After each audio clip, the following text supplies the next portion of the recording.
Hey, it's me again. Welcome to Willie's American Guitars. You know, I want to talk about what's perhaps one of the most valuable guitars in the world that we had here in Minneapolis. And so there's my entrance, my introduction. But on February 7th, there's a new movie coming out, Becoming Led Zeppelin.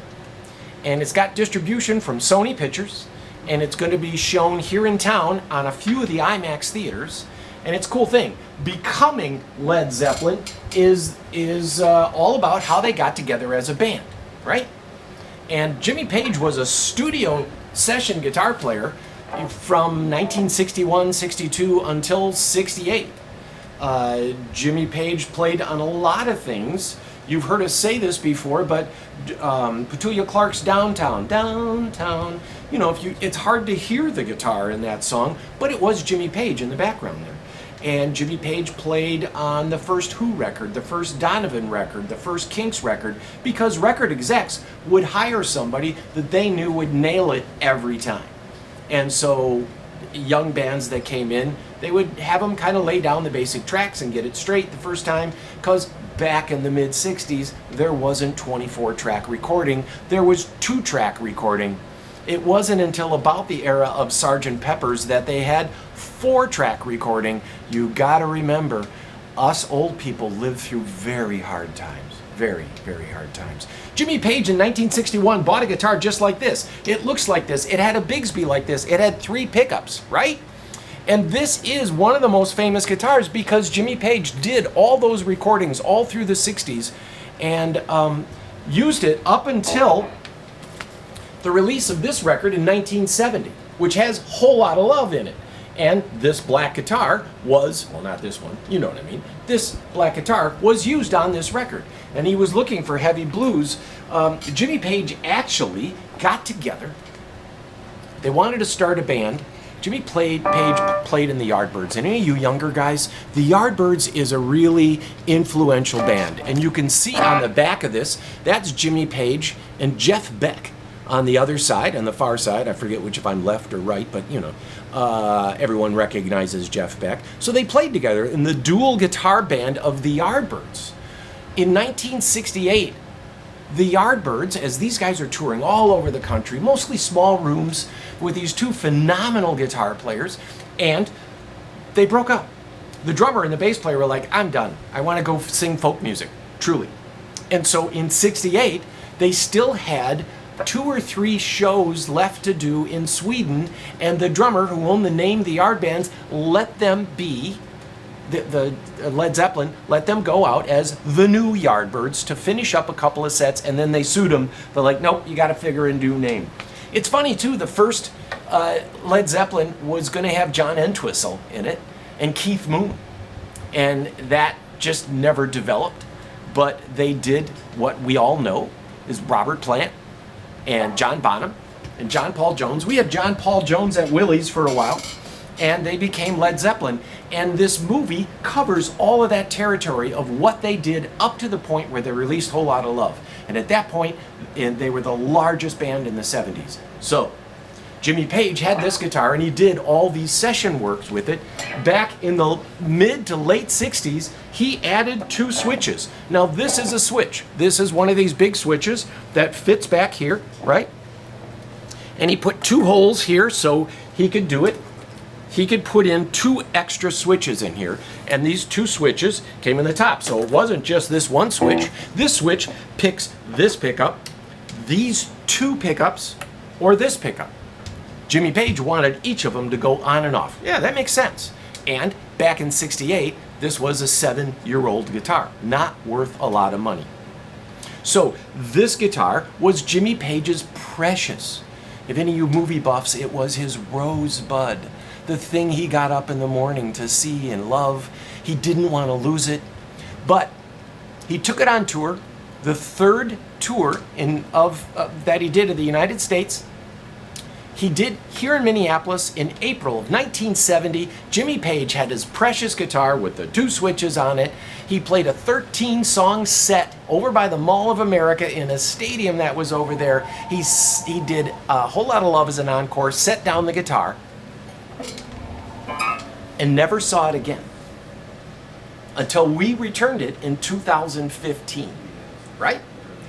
We got the guitar in 1993. It came to us and the guy said, I have Jimmy Page's guitar. And I said, how do you know? And he said, well, underneath one of the pickups, it says JP. Oh, well, that has to be his, doesn't it? But I called Jimmy Page's people, and they came out. The serial number was the same, but they looked at it, and these two switches were missing. They weren't there. And the guitar had been refinished, and you couldn't see it.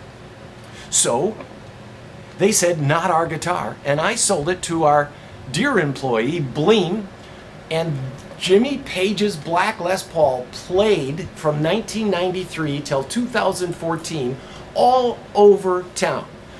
Probably if it were ever to go up for sale, it'd be a $5-10 million guitar, and it's sitting on First Avenue stage, sitting in small bars, sometimes overnight.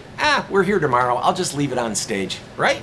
So this is the story of a guitar that got back. It's a great story. It's a story of the one that got away, and it's worth looking up. And I'll bring it up because this movie is coming out on February 7th, and it's on IMAX. And let's see, what else can I tell you? They met in the summer of 1968, and the movie goes from, into that era and ends about 1970. It screened at the Venice Film Festival in 1921. Here it is 25, and they finally edited it. It's the first time all the band is in on it, and of course they don't have the drummer, but yeah. So this is a story, and it's worth looking up. There's several versions of it. There's one that was written in town by the Star Tribune, and it's a great version.